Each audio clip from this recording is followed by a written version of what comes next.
¿Crees que la filosofía es aburrida? ¿Que no sirve para nada? Aquí en Soliloquios de un Metafísico hablamos de filosofía, pero con un enfoque diferente. Entra y escucha.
Todos los hombres por naturaleza desean saber. Aristóteles.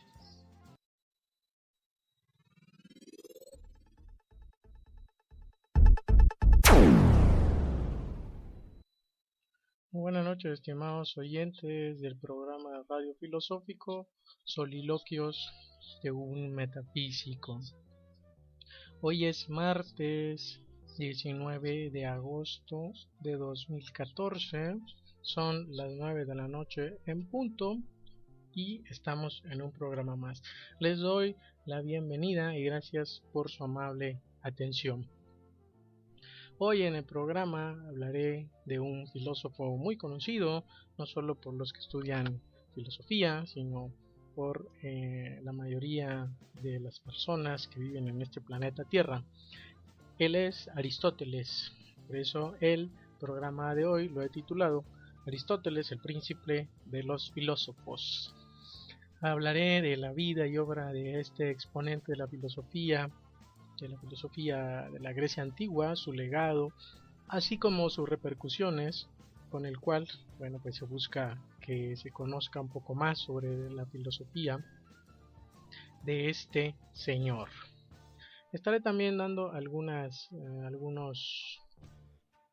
libros para entrar en algunos libros para entrar a conocer un poco más el pensamiento de Aristóteles, también para acercarnos a la filosofía de él, si no hemos tenido referencias vagas de lo que sea la filosofía de Aristóteles.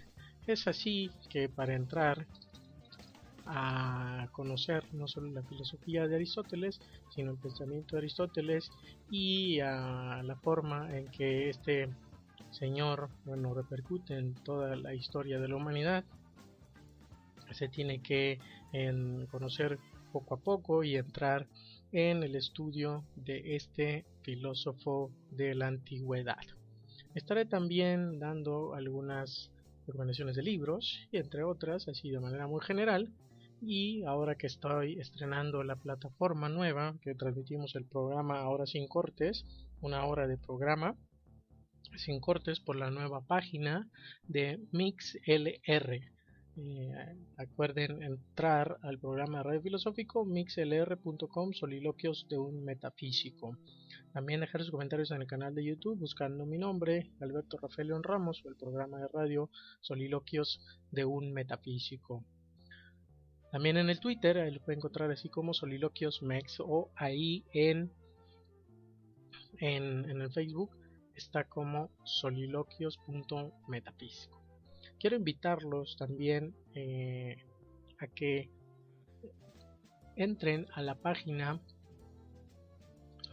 del COELI. Que es el COELI? Es el Colegio de Estudios Libres, que ya tiene en línea su segundo número de la Gaceta Orbi, dirigida por el compadre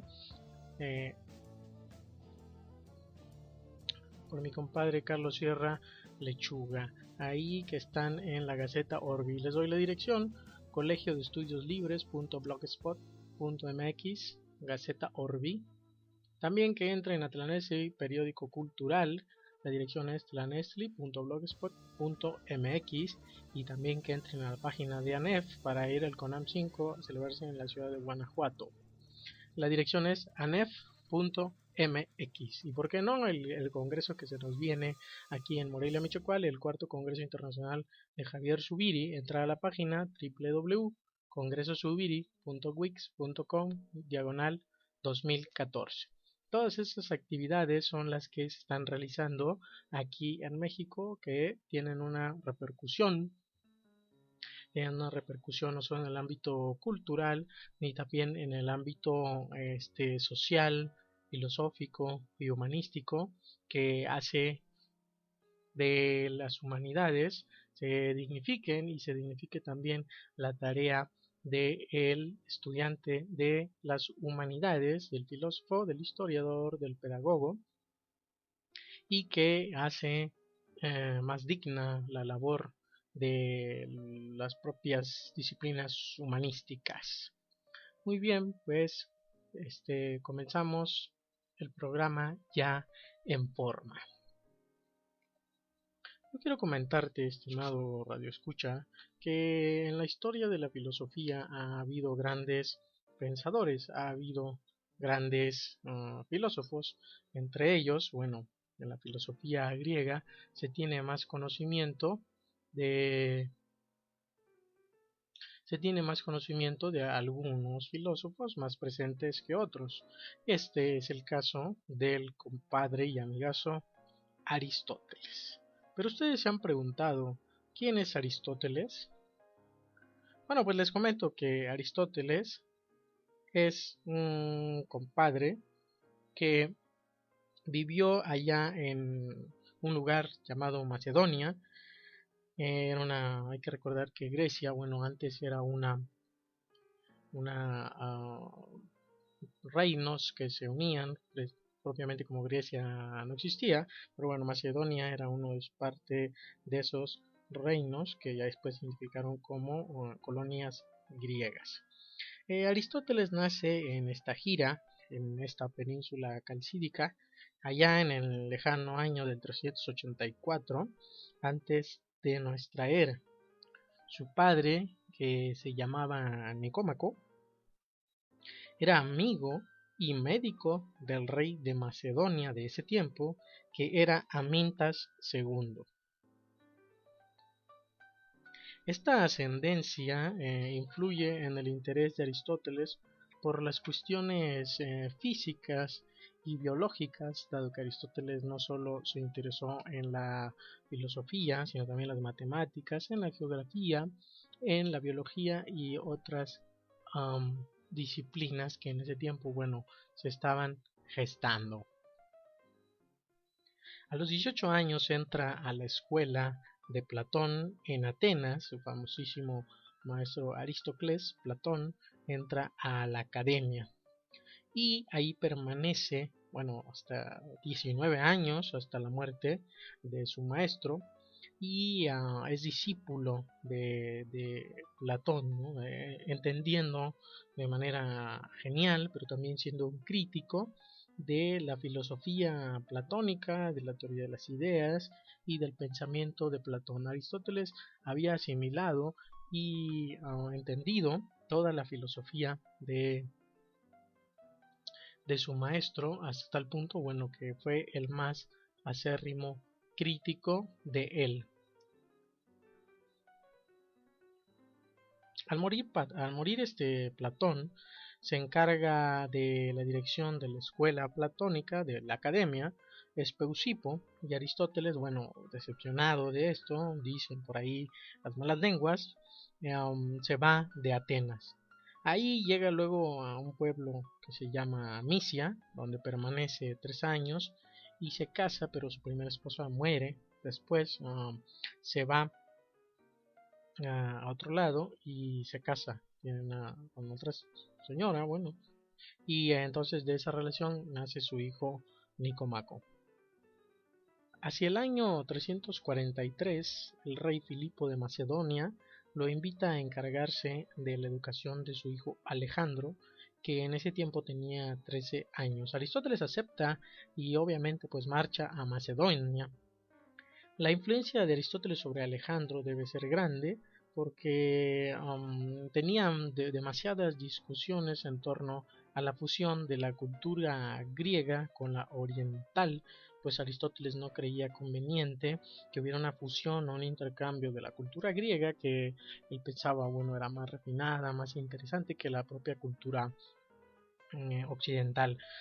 Cuando estoy hablando de Alejandro, precisamente estoy hablando de este personaje llamado Alejandro Magno, que han representado en esta película que ha hecho este actor famoso, que a muchas chicas les agrada físicamente. Bueno, Alejandro Magno, quiero decirles que fue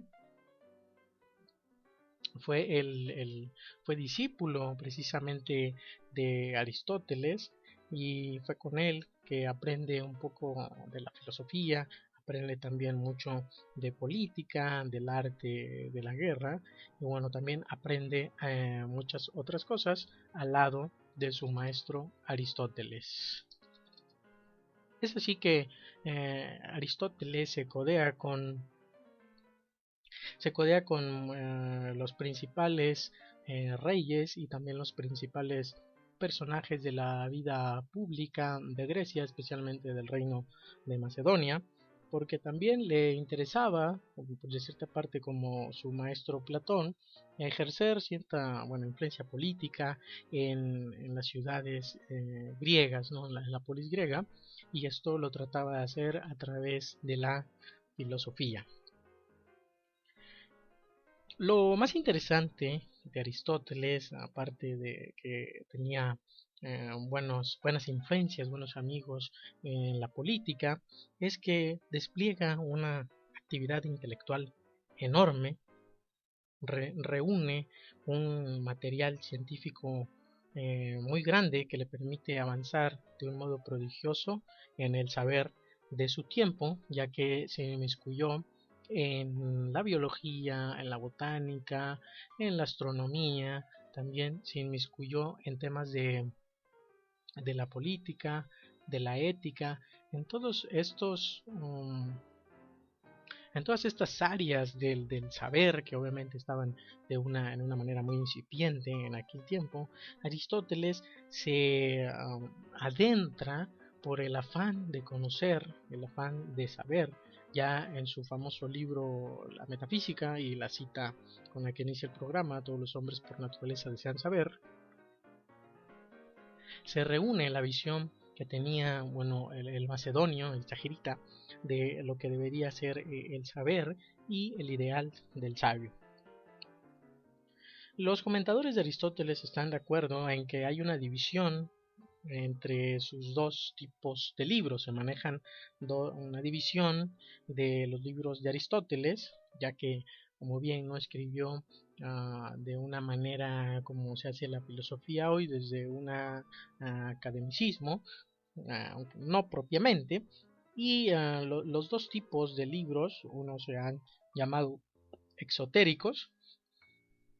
Estos, que eran destinados a un gran público, eran por lo general en forma de diálogo, mientras que los otros, ya los estrictamente filosóficos, llamados acromáticos. Trataban estos últimos de cuestiones más profundas y obviamente se dirigían solo a los núcleos reducidos de su escuela llamada el Liceo.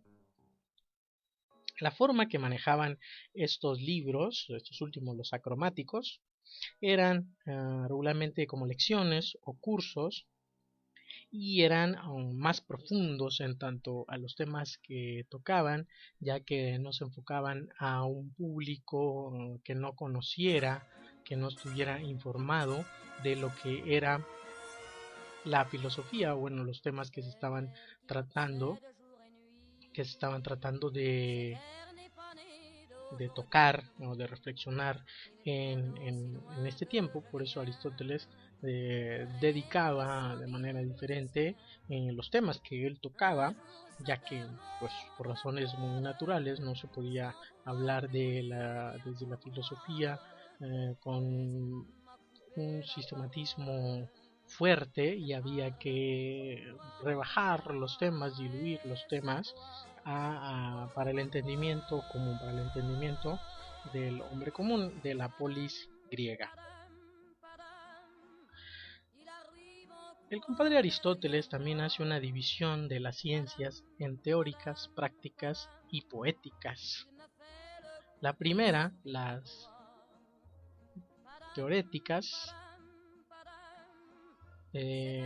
más enfocadas a la poiesis, que quieren decir una forma de producción o fabricación, las poéticas, mientras que las prácticas o la de la praxis, que lleva una acción, van por una actividad cuyo fin es ella misma, no es una cosa externa, y por tanto van por una autarquía. La teoría o contemplación para Aristóteles es un modo de praxis. No hay que olvidar esto porque la teoría es también práctica, no se opone sino en cuanto a la teoría como la praxis suprema, a diferencia de lo que solo es práctico pero no llega a ser teórico, porque la contemplación es una actividad cuyo fin es ella misma, pero además tiene esa en sí misma su objeto. Hay que recordar esto muy importante, que la teoría, no como lo entendemos, que el que estudia y hace algo desde la teoría no sirve para nada en la vida cotidiana, en la realidad. Para Aristóteles, bueno, realmente no era así, porque la praxis suprema, la teoría,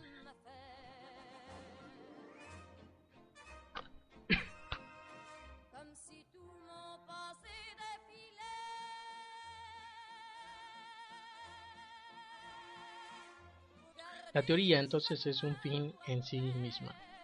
De esta distinción que hace Aristóteles desprenden al final tres tipos de vida y tres modos de ciencia.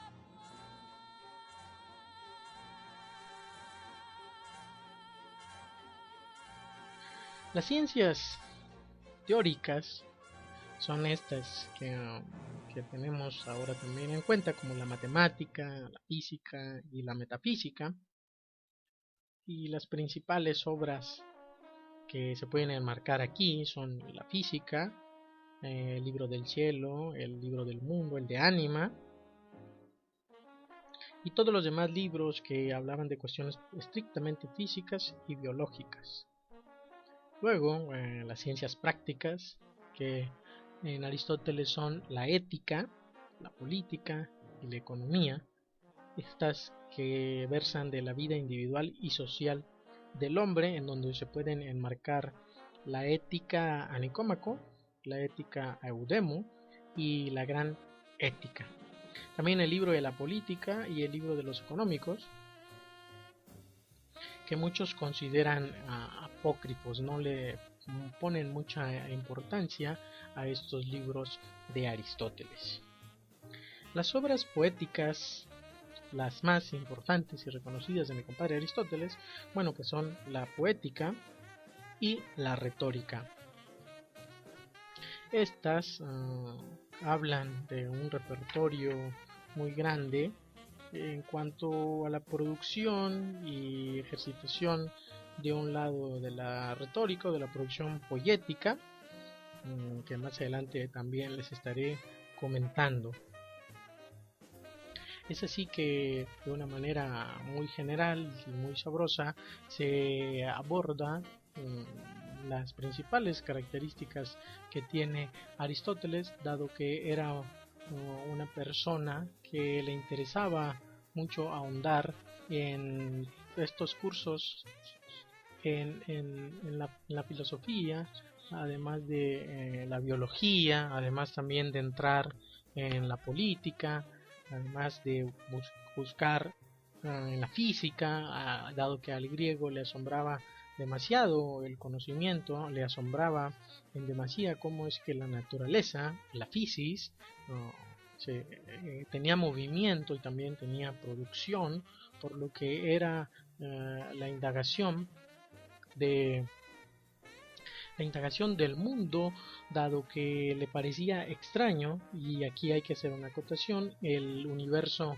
del griego no parte de una visión centrada en la creación ex nihilo, que nos es dada a nosotros ahora en el 2014 por la visión cristiana, judio-cristiana de la creación ex nihilo, Dios creador que hace el mundo en 7 días. Para el griego esa visión no existe, dado que la realidad ya está dada, la naturaleza ahí está dada, y además en esa misma naturaleza hay producción, hay movimiento, hay el azar, hay las fuerzas dinámicas, hay la vida y la muerte, y eso le asombra enormemente al hombre griego que está reflexionando, que está tratando de entender el mundo que le toca vivir, ¿no? Este mundo que le acontece y por el cual está ahí viviendo. Bueno, pues esta preocupación la podemos ver enormemente en Aristóteles, dado el gran despliegue que tiene de la filosofía en diferentes ámbitos. Por un lado están los libros de la biología o del ánima, en la física, y por otro lado también están los libros que hablan de la política, de la ética. ¿Y por qué habla de la política, de la ética? Bueno, pues que el griego le interesaba mucho la participación en la polis de los asuntos que atañían no solo de manera individual al sujeto, sino también a todo el conjunto que vivía en la polis.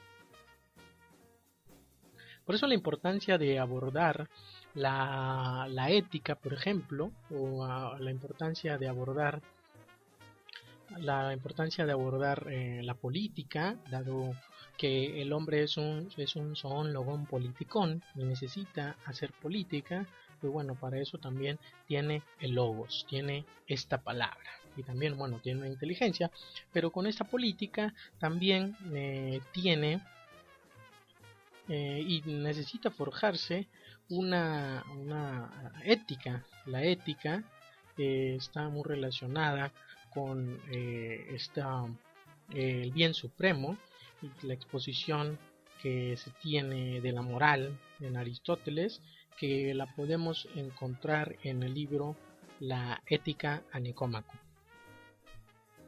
En esta obra Aristóteles plantea sublimemente la cuestión del bien, del agatón, que es el fin último de las cosas y por tanto de las acciones humanas. Él dice que el bien supremo es la felicidad, que en griego se dice eudaimonía, pero de un modo más claro que como lo había dicho ya Sócrates, que se distingue la eudaimonai del placer o de la hedoné en un sentido de los epicúreos, ¿no? El placer. Bueno, simplemente un fin sobrevenido, algo que no se puede querer y buscar directamente, sino que acompaña a la realización plena de una actividad. Séneca recogió la enseñanza de Aristóteles y lo comparaba en este libro de Vida Beata a las amapolas que crecen en un campo de trigo y lo embellecen por añadidura sin haberlas sembrado ni buscado. La felicidad, la eudaimonía, es la plenitud de la realización activa del hombre en lo que tiene propiamente de humano. Es así que el bien de cada cosa en su función propia, su actividad, que a la vez es su actualidad. Así la visión lo es del ojo y la marcha del pie, dirá. Resulta claro que hay una función propia del carpintero o del zapatero, pero en Aristóteles se pregunta cuál es la función del hombre sin más. Luego empieza a analizar la hipótesis del vivir, pero encuentra que la vida, bueno, pues también es común a las plantas y los animales, y también lo privativo del hombre. Esto ya lo analiza en el de Ánima, este libro sabroso que está muy rico para entrarle también a la lectura. Es muy sencillo, muy corto en el de Ánima, y explica fases del vivir biológico.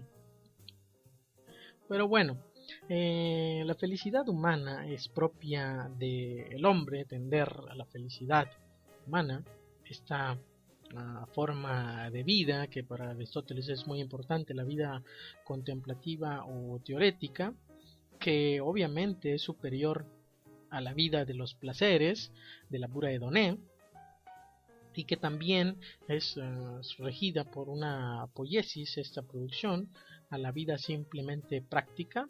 Por ejemplo, la práctica que se da a la de la política, ¿no? La simple política, la vida práctica que hacen todos los hombres en la Grecia antigua.